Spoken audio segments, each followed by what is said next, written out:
اللہ الرحمن الرحیم، اللہ کے نام سے جو سراسر رحمت ہے، جس کی شفقت ابدی ہے۔ ناظرین محترم السلام علیکم۔ پروگرام دین و دانش کے ایک اور لائیو ایپیسوڈ کے ساتھ غامدی صاحب کی آپ کی خدمت میں حاضر ہیں۔ آج کا موضوع ہے آیات قرآنی میں سے روزے کی آیات۔ غامدی صاحب، یہ سورہ بقرہ کی 83 اور 84 آیات ہیں جو آج ہم زیر بحث لائیں گے۔ میں چاہتا ہوں کہ اللہ کا نام لے کے آپ ان کے بارے میں ہمیں کچھ بتائیں۔ جی، یہ آیات 183 184 ہیں۔ ان میں اللہ تعالیٰ نے ارشاد فرمایا ہے کہ یا ایھا الذین آمنوا کتب علیکم الصیام کما کتب علی الذین من قبلکم لعلکم تتقون ایاما معدودات فمن کان منکم مریضا او علی سفر فعدۃ من ایام اخر وعلی الذین یطیقونہ فدیۃ طعام مسکین فمن تطوع خیرا فہو خیر لہ وان تصوموا خیر لکم ان کنتم تعلمون۔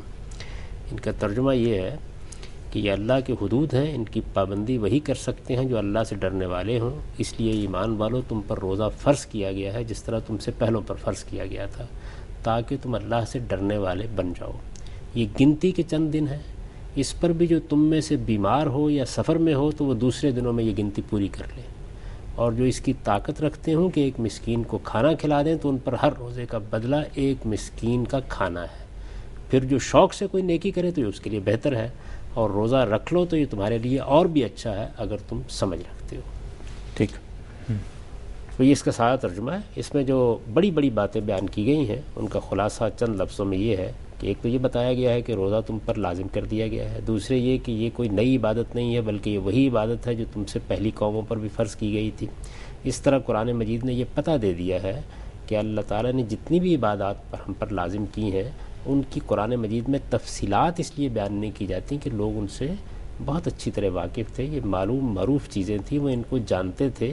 اللہ تعالیٰ نے عبادات کی ابتدا محمد الرسول اللہ علیہ وسلم کی بعثت کے بعد نہیں کی، یہ عبادات سیدنا آدم علیہ السلام سے اسی طرح دین کا حصہ رہی ہیں، اور دین ابراہیمی کی روایت کی حیثیت سے اہل عرب بھی ان سے پوری طرح واقف تھے۔ بعض چیزوں میں ظہور ہو گیا تھا، بعض چیزوں کو فراموش کر چکے تھے، بعض چیزوں کی تجدید کی ضرورت تھی، بعض چیزوں میں بدعت داخل ہو گئی تھی، یعنی یہ سب کچھ تو تھا، لیکن ایسا نہیں تھا کہ ان عبادات کا نئے سرے سے تعارف کرانے کی ضرورت ہے۔ عربی زبان میں لفظ صوم، لفظ صیام، اس کا وجود بتا رہا ہے کہ لوگ اس سے خوب واقف تھے اور جانتے تھے کہ روزہ کیا ہے، یہ عبادت ہے، یہ عبادت کیسے کرنی ہے، اس کے بنیادی احکام سے بھی واقف تھے۔ تو ایک بات تو اس میں یہ بتائی گئی ہے۔ دوسری یہ کہ روزے کا مقصد بیان کیا گیا ہے۔ تیسری یہ بات بتائی گئی ہے کہ اگر آدمی مسافر ہو یا وہ مریض ہو تو اس کے لیے کیا رعایتیں ہیں اس معاملے میں، اور اس معاملے میں اللہ تعالیٰ اس سے کیا توقع رکھتے ہیں۔ تو یہ اس کا سادہ سا خلاصہ ہے۔ اب آپ اس پر سوالات کر سکتے ہیں۔ میں پہلے یہ چاہوں گا کہ آپ یہ بتائیے کہ یہ آیات ایک آیات کے سلسلے میں وارد ہوئی ہیں، اس سے پہلے کیا مضمون تھا جو پھر روزے کے بارے میں گفتگو شروع ہوئی؟ اس میں ایسے ہوا ہے کہ سورہ بقرہ میں اصلاً تو مخاطب ہیں اہل کتاب، اور اہل کتاب کو مخاطب کر کے یا بنی اسرائیل کے الفاظ میں ان پر اللہ کی حجت پوری کی گئی ہے۔ جب ان پر اتمام حجت ہو گیا ہے تو اس کے بعد پھر رخ امت مسلمہ کی طرف مڑا ہے، یعنی یہ ایک نئی امت جو بنی اسماعیل میں سے اٹھائی گئی، جس پر سب سے پہلے ایمان لانے والے بھی بنی اسماعیل میں سے نکلے، ان لوگوں کو مخاطب کر کے اب یہ بتایا گیا کہ تمہیں اللہ کی کس شریعت کی پابندی کرنی ہے، ان کی تطہیر، ان کا تزکیہ، یہ اصل میں اس حصہ سورہ کا موضوع ہے۔ اس میں چند احکام دیے گئے اور پھر درمیان میں روک کر یہ کہا گیا کہ یہ اللہ تعالیٰ کی حدود ہیں، یعنی اللہ تعالیٰ جب کوئی احکام دیتے ہیں، جب کوئی قاعدے بناتے ہیں، جب کوئی ضابطے نافذ کرتے ہیں تو وہ اللہ کے قائم کردہ حدود ہوتے ہیں۔ اللہ کے حدود کی پابندی کے لیے آپ کو ضرورت ہوتی ہے کہ آپ کے اندر ضبط نفس ہو، آپ اپنے آپ کو کنٹرول کرنا سیکھیں، آپ اپنی باغ اپنی خواہشات کے ہاتھ میں نہ دیں، یہ ضرورت ہوتی ہے۔ تو یہ فرمایا کہ یہ چیز اپنے اندر پیدا کرنے کے لیے یہ ضروری ہے کہ تم اللہ سے ڈرنے والے بنو، اور اللہ سے ڈرنے والے بننے کے لیے تمہارے اوپر یہ روزے فرض کیے گئے ہیں۔ یعنی اس پس منظر میں یعنی اس سے تو پھر صاف ظاہر ہو گیا کہ جس طرح سے اس موقع پر پوری امت کو اس کی تربیت کی خاطر، جو پیغمبر صلی اللہ علیہ وسلم کے ساتھ صحابہ تھے رضی اللہ عنہم اجمعین، ان کی تربیت کی خاطر یہ بتایا گیا کہ روزے کا اصل مقصد یہ ہے، تو ظاہر ہے کہ اسی پہلو سے یہ ہمارے ساتھ بھی ایسے ہی مربوط ہوگا۔ یقیناً ایسا ہی ہے، یعنی ہمارے اوپر بھی اللہ تعالیٰ کی شریعت کی پابندی لازم ہے۔ اللہ تعالیٰ کی شریعت اصلاً تو مبنی ہے ان اخلاقی اصولوں پر جو اللہ تعالیٰ نے اپنے پیغمبروں کے ذریعے سے بتائے اور جن کا علم اجمالی طور پر انسان کی فطرت میں بھی ودیت کیا گیا ہے۔ اب جو اللہ کی شریعت ہے اس کی ہمیں پابندی کرنا ہوتی ہے. شریعت کی پابندی کے لیے یہ ضروری ہے کہ انسان کے اندر یہ احساس پیدا ہو کہ میں ایک دن اپنے مالک کے سامنے جواب دہ ہوں گا. یہ جو میرے اوپر پابندیاں لگائی گئی ہیں، یہ پابندیاں میرے ہی بھلے کے لیے لگائی گئی ہیں. یہ اس دنیا کے نظم کو قائم رکھنے کے لیے، یہ خود میری تطہیر کے لیے، میرے تزکیے کے لیے، یہ میرے ماحول میں پاکیزگی پیدا کرنے کے لیے، یہ میری جنت کے قابل بنانے کے لیے لگائی گئی ہیں.